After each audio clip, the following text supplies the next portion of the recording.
Pranay, this is virtually unprecedented and this would really raise temperatures. This is not President Trump going after Venezuela or Maduro.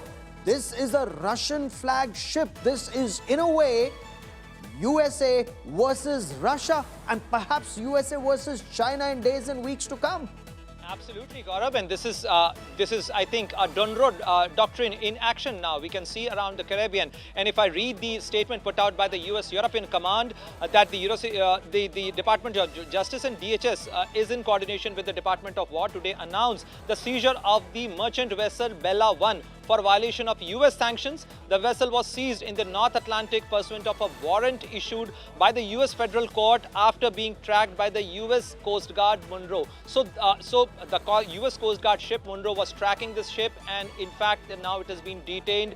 These are the statements put out by, and you have already shown to our viewers that what Moscow has said about this situation. So this seems to be an escalating situation. We have to closely monitor that how situation unfolds in between these two big powers at a time when they are trying to minimize the differences and they are trying to work out between Kremlin and White House for a possible solution on Ukraine. But this is going to be a further escalation. The Venezuela can be another flashpoint between Moscow and Washington DC.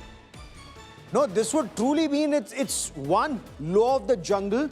What about rules-based order? What about safety, security in sea lanes of communication? If you have a country like the United States of America that will forcibly take control of a ship which is owned by another nuclear weapons state, or at least has the flag of another nuclear weapons state. So far, the only nuclear confrontation, if at all it turns into a confrontation, was between India and a state sponsor of radical Islamist terror, Pakistan, or India and China. Now you have Russia and USA. Should this lead to escalation, it will have massive consequences, Pranay.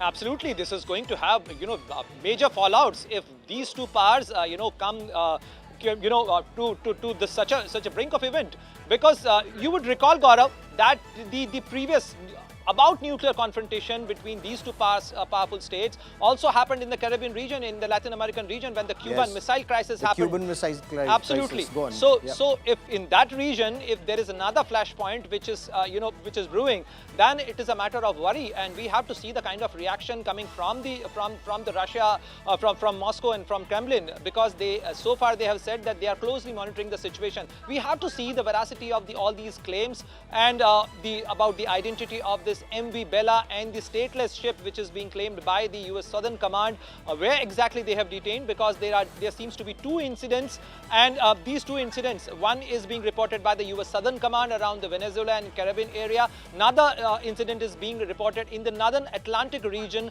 by the US European Command. So these are two different commands, two different incidents seems to be, but we have to see and find out the further details about these two ships and their ownership of these two ships, and what is going to be the next step from Moscow and from the Russian fleet if this is the situation. Because it's one thing to do it to Venezuela, it's another thing altogether to do it to Russia or a Russian flagged ship. We'll be tracking that story very, very closely. Keep tracking that story, Pranay. I will come back to you for more. For the moment, Pranay Upadhyay, many thanks. This is like a huge turn of events that's taking place in the North Atlantic Ocean.